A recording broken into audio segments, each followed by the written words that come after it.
ma näitan sulle ühte oma põhimõtet. Õigemini kõigepealt, kust see põhimõte tuleb. Mõnikord on nii, et sul viimane rull WC-paberit veel kodus.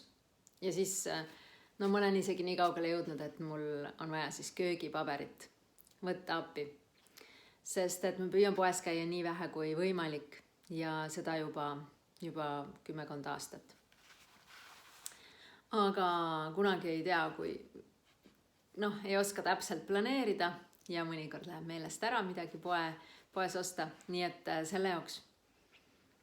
sellepärast võib siis juhtuda, et mõnikord WC-paber hakkab kriitiliselt otsa saama. Ja nii on iga asjaga. See võib olla hambapastaga, see võib olla bensiiniga, auto bensiinipaagis. Ja siin sees on mul lihtsalt üks näokreem, mida ma siis vaatan nüüd. Siin on nüüd nagu üks tilk seda põhimõtteliselt veel sees.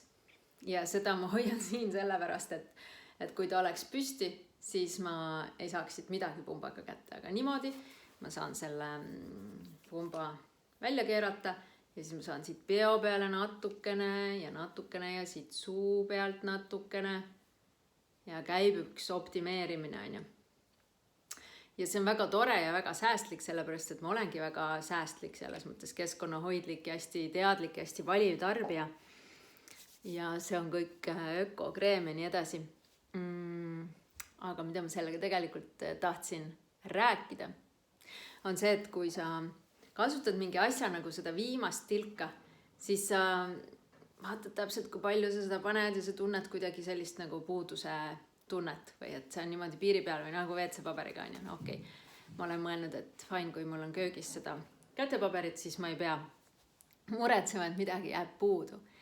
Ja ükskord ma sõitsin autoga Eestis ringi ja vaatasin, et kusagil Tartu maanteel ma kindlasti saan tankida.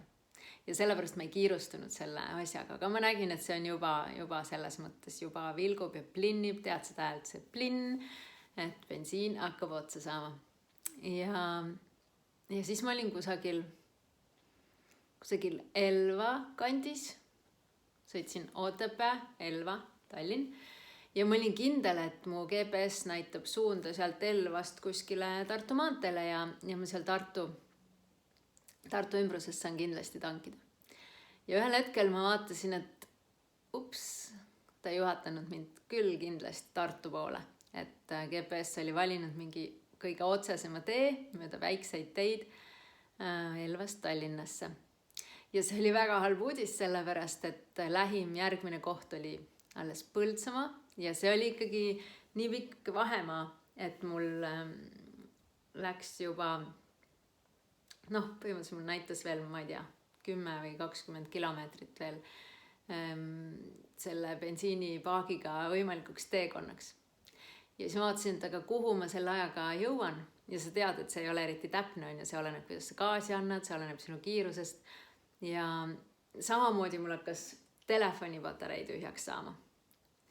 Ja ma vaatasin, et kas ma nüüd, kui ma lülitan interneti sisse, sest ma ei hoia kogu aeg interneti sees tervise pärast, kas ta siis nende viimaste protsentidega suudab mulle veel näidata, kus lähim bensiinijaam on ja ma olin nii lootusetu selles mõttes, et mul lapse hoidja aeg hakkas lõppema ja ma olin juba stressis, et kuidas ma üldse Tallinnasse jõuan ja kas.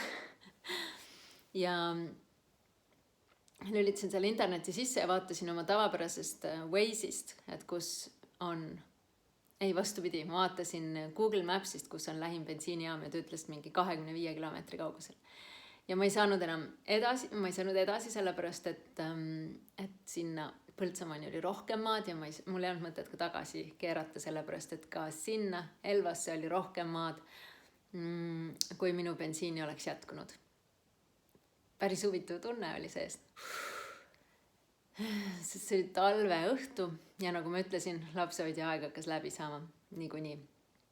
Ja ma olin seal piiri peal, et kas jõuan või ei jõua õigeks ajaks. Ja siis ma vaatasin Waze'ist ka mingil põhjusel ja seal näitas, et bensiinijaam on nurga taga. Yes! et see oli tõesti hästi suur elupäästja ja sellest ajast peale on mul, kui mul on mingi kreemitops juba siin, siis mul on alati varu olemas. Ja siis on hoopis teine tunne kasutada seda viimast otsa kui siis, kui sul on telefonipatarei läbi saamas, bensiin otsas, sa oled kusagil metsas Elva ja Põltsamaa vahel, kus ei ole isegi kohanimesid kohati. Nii et mul toona vedas ja ma jõudsin tankida enne, kui mul oli vaja puksiiri järgi tellida. Ja ma jõudsin oma lapsele järgi ka õigeks ajaks. Aga sellest ajast peale, näiteks täna ka mul on veel 4 rulli WC-paberit, aga ma käisin poes ja ostsin 8 juurde, et oleks täiesti chill. Ja kõikide asjadega ma vaatan, mida ma kogu aeg kasutan, et mul oleks varu olemas ja sellest kogemusest peale. Ma ei lase oma auto seda bensiini näidikut mitte kunagi enam nagu plinni, isegi mitte Tallinnas, kus bensiinijaamu on nagu 2 pool teed korraga. Et lihtsalt mitte ennast ärevile ajada ilma aegu ja tekitada sellist puuduse tunnet, vaid ma vaatan alati enne seda, kui see bensiin punasesse läheb, et käin tanklas ära, ükskõik mis ilmaga. Ja ma soovin sulle ka rohkem külluse tunnet ellu, sest see on lihtsalt tunne, sest meie uskumused tulevad ju sellest, kui me näeme kinnitust sellele. Ja kui me näeme kinnitust, et kõik hakkab otsa saama, siis me tunnemegi seda stressina oma kehas. Aga kui me näeme kinnitust, et kõik on külluses ja oleme siis säästlikud, siis see on hoopis teine tunne kehas.